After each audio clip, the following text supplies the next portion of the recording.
Today on Let's Get Cozy, our good friend MJ Abva, the Chief Operating Officer at Boat and Bridge, is back again for chapters 5 to 8 of Maniac Magee. Sit back, relax, get cozy. It's story time with Kiyaya and Daniel. Are you a singer, an actor, an artist, a crocheter, a knitter, a cross-stitcher, a potter? Are you a crafter? Coming soon to Rude Rangers TV is Crafty Conversations with... That's right, my outspoken friend Kiyaya and I are going to be launching our new show on Rude Rangers TV this spring. Email us at craftyconversations@STITCHINGwolfdesigns.com if you're interested in sharing your story with us. Follow us on our social media accounts. Or check our website out, www.STITCHINGwolfdesigns.com, or give us a call, 516-274-0350. The possibilities are endless. Stories are such an important part of our lives.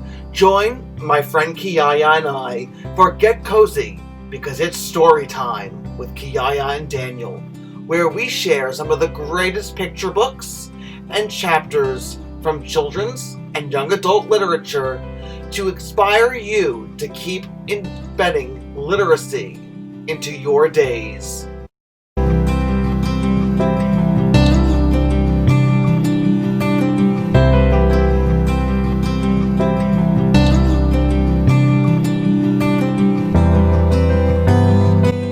I'm Daniel, and Kiyaya and I are here to share this all with you.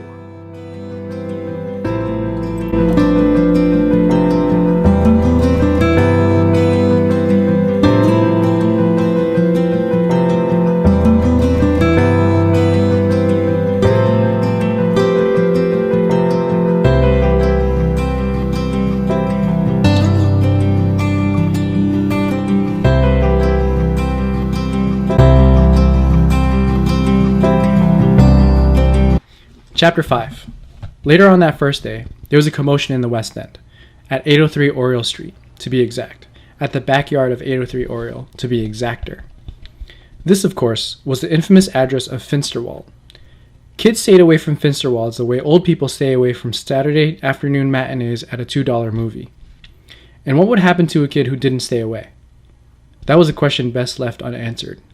Suffice it to say that occasionally, even today, if some poor, raggedy, nicotine-stained wretch is seen shuffling through town, word will spread that this was once a bright, happy, normal child who had the misfortune of blundering onto Finsterwald's property. That's why, if you valued your life, you never chased the ball into Finsterwald's backyard. Finsterwald's backyard was a graveyard of tennis balls and baseballs and footballs and frisbees and model airplanes and one-way boomerangs.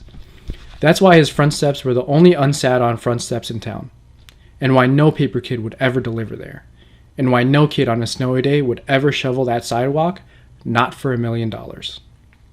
So it was late afternoon, and screams were coming from Finsterwald's. Who? What? Why? The screamer was a boy whose name is lost to us, for after this day, he disappears from the pages of history. We believe he was about 10 years old. Let's call him Arnold Jones. Arnold Jones was being hoisted in the air above Finsterwald's backyard fence. The hoisters were 3 or 4 high school kids. This was one of the things they did for fun. Arnold Jones had apparently forgotten one of the cardinal rules of survival in the West End. Never let yourself near Finsterwald's and high school kids at the same time. So there's Arnold Jones, held up by all of these hands, flopping and kicking and shrieking like some poor Aztec human sacrifice about to be tossed off of a pyramid. No, please, no! He pleads, please. So of course they do it. The high schoolers dump him into the yard, and now they back off. No longer laughing, just watching. Watching the back door of the house, the windows, the dark green shades. As for Arnold Jones, he clams up the instant he hits the ground. He's on his knees now, all hunched and puckered. His eyes goggle at the back door, at the doorknob. He's paralyzed. A mouse in front of the yawning maw of a python. Now, after a minute or two of breathless silence, one of the high schoolers thinks he hears something. He whispers, "Listen." Another one hears it. A faint, tiny noise, a rattling, a chittering, a chattering, and getting louder. Yes, chattering teeth. Arnold Jones's teeth. They're chattering like snare drums.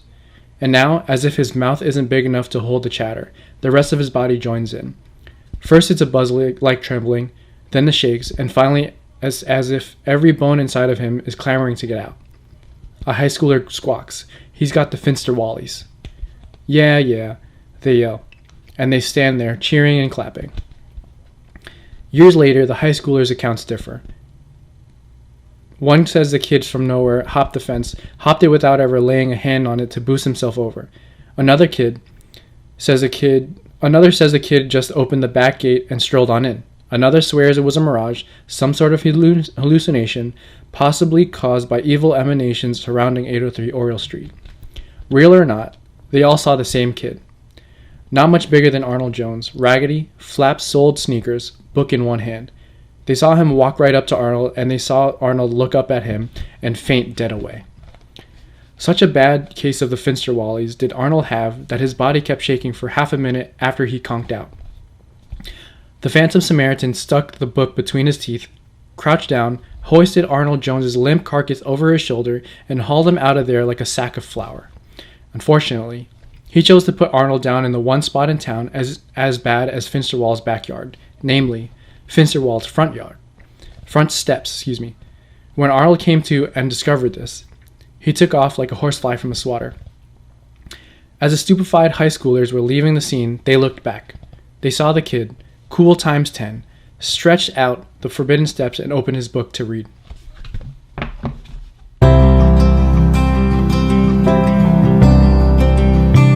Chapter 6.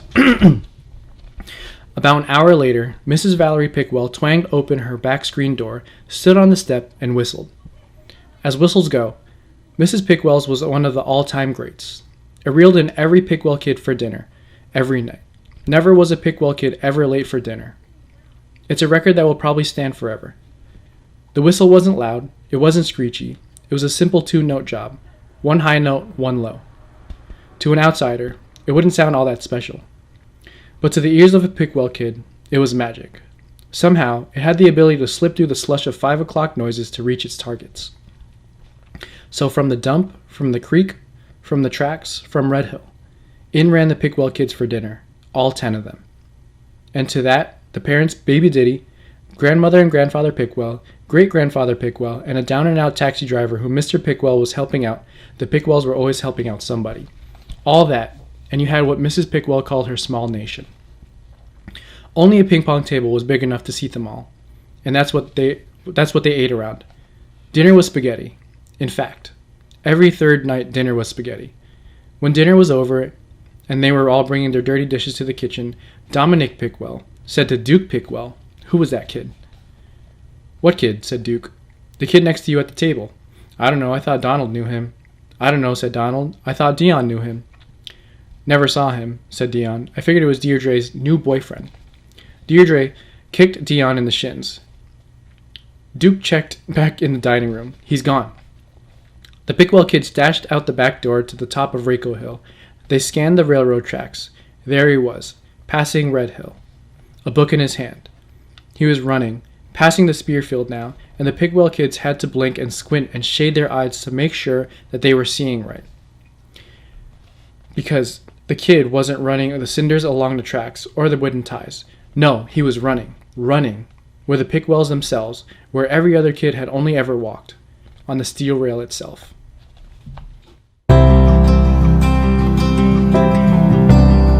Chapter 7. When Jeffrey McGee was next spotted, it was at the Little League field in the park. A Little League game had just ended, the Red Sox had won, but the big story was John McNabb, who struck out 16 batters to set a new 2 Mills LL record. McNabb was a giant. He stood 5 feet 8 and was said to weigh over 170 pounds. He had to bring in his birth certificate into the league director to prove he was only 12, and still, most people didn't believe it. The point is, the rest of the game was no match for McNabb. It wouldn't have been so bad if he had been a right fielder, but he was a pitcher, and there was only one pitch he ever threw, a fastball. Most of the batters never saw it. They just heard it, whizzing past their noses. You could see their knees shaking from the stands. One poor kid stood there long enough to hear strike one go past, then threw up all over home plate. It was still pretty light out, because when there are a lot of strikeouts, a game goes fast. And McNabb was still on the mound, even though the official game was over. He figured he'd make baseball history, and he wanted to stretch it out as long as he could. There were still about 10 players around, Red Soxers and Green Soxers, and McNabb was making them march up to the plate and take their swings. There was no catcher. The ball just zoomed to the backstop. When a kid struck out, he went back to the end of the line. McNabb was loving it. After each whiff, he laughed and bellowed the strikeout total. 26, 27, 28. He was like a shark. He had the bloodlust. The victims were hunched and trembling, walking the gangplank. 34, 35. And then somebody new stepped up to the plate. Just a punky, runty little kid, no Red Sox or Green Sox uniform, kinda scraggly, with a book which he laid down on home plate. He scratched out a footing in the batter's box, cocked the bat onto his shoulder, and stared at McNabb. McNabb croaked out from the mound. "Get out of here, runt. This is Little League record. You ain't in Little League." The kid walked away. Was he chickening out? No. He was lifting a red cap from the batter next in line. He put it on. He was back in the box. McNabb almost fell off the mound. He was laughing so hard. "Okay, runt. Number 36, coming up." McNabb fired. The kid swung. The batters in line automatically turned their eyes to the backstop, where the ball should be, but it wasn't there. It was in the air, riding on a beeline right out to McNabb's head. The same line it came on, only faster. McNabb froze, then flinched just in time. The ball missed his head but nipped the bill of his cap and sent it spinning like a flying saucer out to shortstop. The ball landed in the second base dust and rolled all the way to the fence in the center field. Dead silence. Nobody moved. McNabb was gaping at the kid, who was still standing there all calm and cool, waiting for the next pitch. Finally, a sort of grin slithered across McNabb's lips. He roared, "Get my hat. Get the ball." 10 kids scrambled onto the field, bringing him the hat and ball. McNabb had it figured out now. He was so busy laughing at the runt, he lobbed him a lollipop, and the runt got lucky and pulled it. This time, McNabb wasn't laughing. He fingered the ball, tips digging into red stitching. He wound, he fired, he thought, "Man, this sucker's going so fast, even I can hardly see it." And then he was looking up, turning, following the flight of the ball, which finally came down to earth in a deep left center field and bounced once onto the fence. More silence, except from someone who yelled, "Yip," then caught himself. "Ball," bellowed McNabb. He was handed the ball. He slammed his hat to the ground. His nostrils flared. He was breathing like a picador bill. "Bull." He windmilled, reared, lunged, fired. This time the ball cleared the fence on the fly. No more holding back. The other kids cheered. Somebody ran for the ball. They were anxious now for more. 3 more pitches. 3 more home runs. Pandemonium on the sidelines. It was raining red and green hats. McNabb couldn't stand it. The next time he threw, it was right at the kid's head. The kid ducked. McNabb called, "Strike 1." The next pitch headed for the kid's belt. The kid bent his stomach around the ball. "Strike 2." Strike 3 took dead aim at the kid's knees, and here was the kid, swooping back and at the same time swatting at the ball like a golfer teeing off. It was the craziest baseball swing you ever saw, but there was a ball smoking out to center field. "Hold it, runt," snarled McNabb. "I can't pitch right when I got a whiz." The kids on the sidelines made way as McNabb stomped off the field, past the dugout, and into the woods between the field and the creek. They waited a pretty long time, but they figured, well, McNabb's whiz probably would last longer than a regular kid's. Might even make the creek rise. At last, McNabb was back on the mound, fingering the ball in his glove, a demon's gleam in his eye. He wound up, fired. The ball headed for the plate. And what's this? A leg ball? It's got legs. Long legs. Pinwheeling toward the plate. It wasn't a ball at all. It was a frog, and McNabb was the mound cackling away, and the kid at the plate was bug-eyed. Nobody had ever tried to hit a fast frog before. So what did the kid do? He bunted it. He bunted the frog, laid down a perfect bunt in front of the plate, third base, and he took off for the first. He was halfway to second before McNabb jolted himself into action. The kid was trying for an inside-the-park home run bunt, the rarest feat in baseball, something that had hardly ever been done with a ball, and never with a frog. And to the pitcher who let such a thing happen, well, McNabb could already feel his strikeout record fading to a mere grain in the sandlot of history. So he lumbered off the mound after the frog, which was now hopping the third baseline. As a matter of fact, it was so close to the line that McNabb had a brilliant idea. Just herd the frog across the line, and it would be a foul ball or frog, which is what he tried to do with his foot. But the frog, instead of taking a left turn at the shoe, jumped over it and hopped on toward third base. He was heading for the green fields of left, and the runt kid, sounding like two runners with his flat soles slapping the bottoms of his feet, was chuckling dust for third. Only one hope now. McNabb had to grab the frog and tag the runner out. But now, the frog shot through his legs, over to the mound, and now toward shortstop, and now toward second, and McNabb was lurching and lunging, throwing his hat at the frog, throwing his glove, and everybody was screaming, and the kid was rounding third and digging for home, and unfroggable, the ball was heading back home too. The ball, the batter, the pitcher, all racing for home plate. It was the batter, the new kid out of nowhere, who crossed the plate first, at the same time scooping up his book, twirling his borrowed red cap back to the cheering others, jogging on past the empty stands up the hill to the boulevard. McNabb gasping, croaking after him, "Don't stop till you're out of town, runt. Don't let me ever catch ya." And that's how Jeffrey McGee knocked the world's first frog ball for a 4-bagger.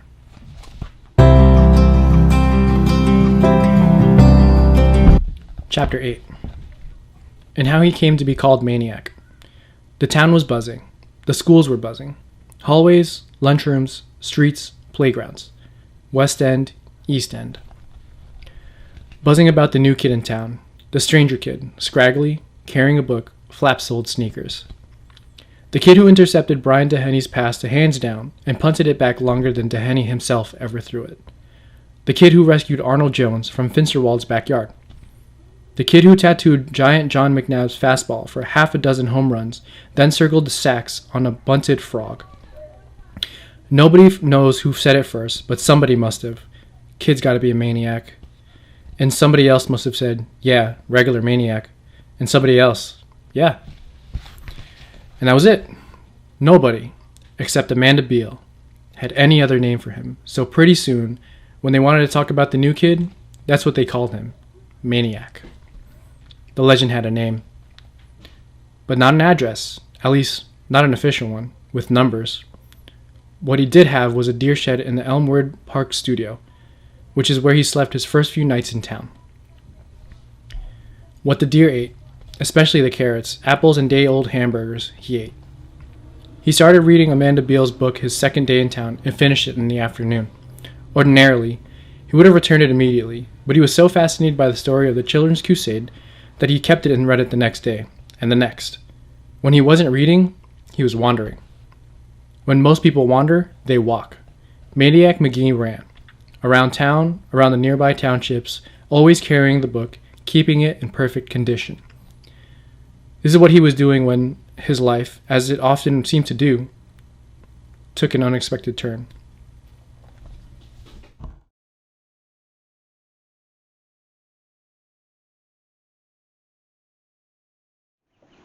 MJ, you did a phenomenal job, and I couldn't be any prouder of you.